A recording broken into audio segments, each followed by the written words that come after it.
Salam wa rahmatullahi mon cher élève, il nous reste une unité pour terminer cette première grande partie du système nerveux ainsi du système musculaire. Et après, je vais vous présenter un modèle du contrôle continu pour ce deuxième semestre.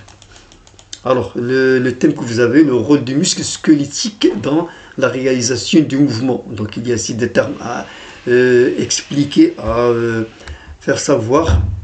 Alors, ce sont les termes suivants. Alors, les types du muscle, après, avant de savoir quelles sont ses propriétés, comment ça fonctionne les muscles pendant un mouvement, on doit savoir qu'il y en a des types de muscles. Je vais vous présenter quelques-uns. Voilà, première série, voilà, deuxième série.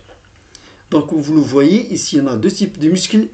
De la gauche vers la droite, vous avez des muscles qui sont rattachés au squelette. Il y en a d'autres qui ne sont pas rattachés aux os, c'est-à-dire pas au squelette. Exemple, les muscles de l'estomac et les muscles cardiaques. Donc, les deux premiers à gauche, on les appelle des muscles squelettiques. Donc, ils ont un rapport avec le squelette, c'est-à-dire les os. Et le deuxième, ce sont des muscles, on les appelle, ce sont des muscles lisses, c'est-à-dire ils ne sont pas reliés aux muscles, ils ne sont pas reliés aux os. Ce qui nous intéresse, nous, c'est le premier type, c'est-à-dire les muscles squelettiques. Donc, qu'est-ce qu'on doit savoir? Alors, quelles sont les propriétés du muscle? Un muscle, c'est un organe, il fonctionne. Quelles sont ses propriétés? Voyons, par cette expérience-là, on va essayer de voir quelques propriétés du muscle. Donc, sur une grenouille, on va essayer d'enlever ou bien de dégager le nerf sciatique qui se trouve au niveau de la cuisse et qui est relié au muscle gastro-œconomique qui se trouve dans la jambe de la grenouille. Et comme vous le voyez, on a rattaché l'un des tendons de ce muscle-là par un filet qui est relié à un cylindre enregistreur qui tourne de la droite vers la gauche. Et puis, lorsqu'on va exciter le nerf, on obtient qu'il y a une réponse par la contraction du muscle. Alors, on simplifie l'expérience qu'on vient de voir tout à l'heure. Donc, lorsqu'on excite le muscle, il répond. Donc, ça, c'est une propriété. Si on excite, par exemple, un crayon, bien sûr, on ne va pas répondre. Donc, c'est pour cela que le muscle, il est excitable, c'est-à-dire qu'il a la propriété de s'exciter. Donc, cette propriété du muscle, on appelle l'excitabilité. Il répond par quoi? Par la contraction, il se raccourcit. Donc, c'est une autre propriété, c'est la contractilité. Donc, à partir de cette expérience, on peut en déduire deux activités du muscle, l'excitabilité et puis la contractilité. Vous voyez?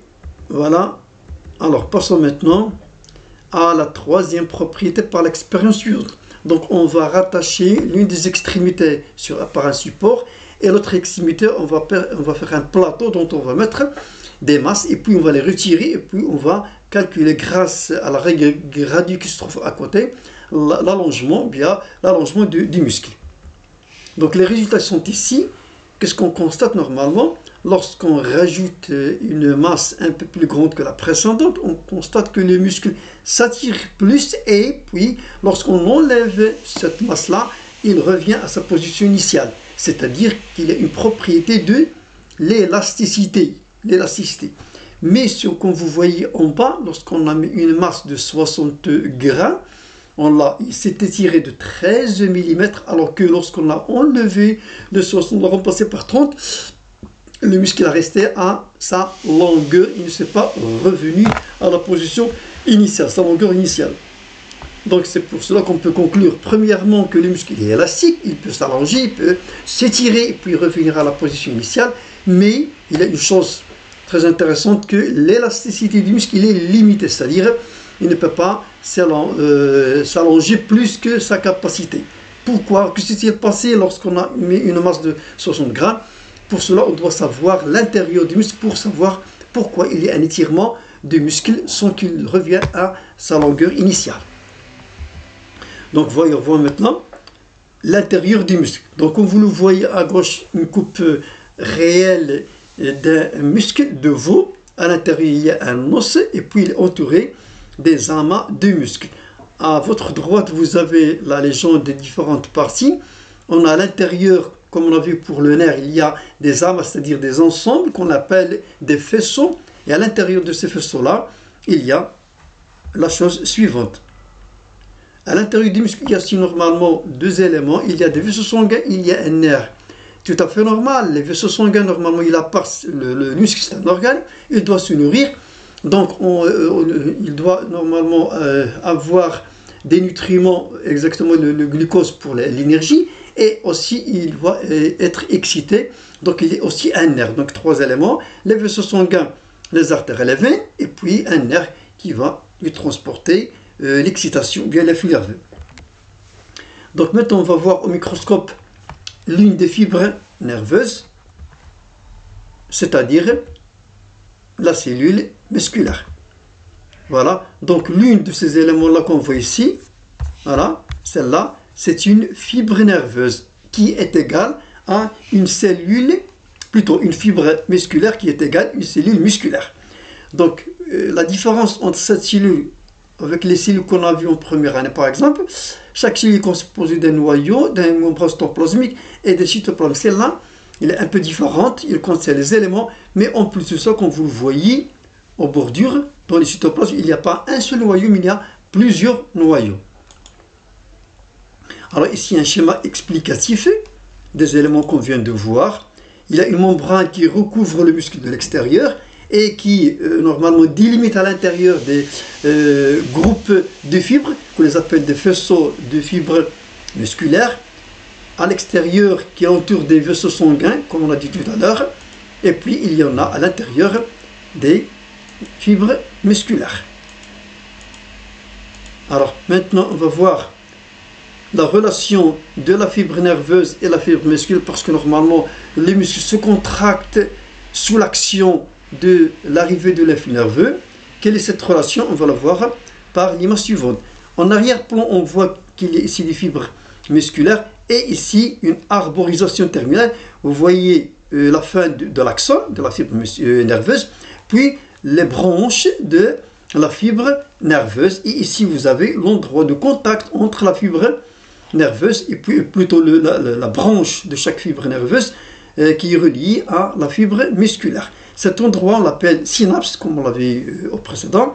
Et puis, on l'appelle aussi cet endroit de jonction entre la terminaison nerveuse et la fibre musculaire, on l'appelle la plaque motrice.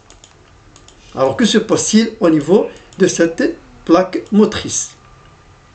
Alors, comme vous le voyez ici sous forme de ce schéma-là, cette relation-là, donc l'influx nerveux, il a réussi, voilà, par l'axone, c'est-à-dire la fibre nerveuse, qu'on appelle neuromoteur, qui transporte la fibre neuromoteur, et chaque terminus, chaque branche est reliée à une fibre musculaire. Donc, à cet endroit-là, qu'il y a le passage de l'influx nerveux. Alors, que se passe-t-il? Donc, les branches qu'on vient de dire de chaque fibre nerveuse se connectent à un groupe de fibres musculaires au niveau, normalement, de la plaque motrice.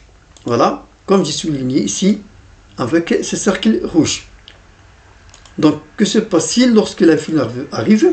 Donc, lorsque l'influx nerveux moteur atteint l'extrémité de la fibre nerveuse, un médiateur chimique qu'on appelle l'acétylcholine est libéré à ce niveau-là, ce qui provoque une excitation de la fibre musculaire, puis la contraction des fibres tout entières. Voilà le passage de l'influx nerveux qui arrive au niveau de la plaque motrice. Et que lorsqu'il arrive, il va provoquer la naissance d'un influx nerveux nouveau qui va faire contracter la fibre musculaire. Donc, quelle est normalement, deuxième partie, l'énergie nécessaire pour la contraction musculaire? Devient-il, je pense déjà parler de ça pendant la respiration cellulaire, je la rappelle. Donc, au niveau ici des muscles, il y a normalement des vaisseaux sanguins puis des capillaires. Comme vous le voyez ici, une artère, ici une veine, ici des capillaires. Comme vous le savez, les artères apportent les nutriments et le O2, le dioxygène, et puis les veines, ils vont faire partir les déchets et le CO2 qui a été libéré par les cellules musculaires. Voilà, donc au niveau du muscle, ça se produit l'oxydation, c'est la respiration cellulaire du glucose, l'un des nutriments, et il en résulte de ça le dioxyde de carbone, et puis il y en a normalement de l'énergie. Alors cette énergie, une partie qui sera utilisée par les muscles pour faire la contraction, et puis l'autre partie qui sera rejeté sous forme de chaleur inutilisable. En bas, vous avez la réaction de l'oxydation du glucose pour donner de l'énergie. Et l'autre partie de l'énergie, normalement, sera libérée sous forme de chaleur. Alors voilà ici un résumé de ce qu'on vient de lire sur les muscles. Je vais vous laisser, vous avez le temps de la lire tranquillement. Et puis la prévention des muscles, ou bien qu'est-ce qu'on peut faire normalement pour garder en bonne santé nos muscles. Et voilà ce tableau normalement, vous allez lire tranquillement, c'est-à-dire ce que vous devriez savoir sur le système musculaire. Alors, merci pour votre attention. À la prochaine, Inch'Allah.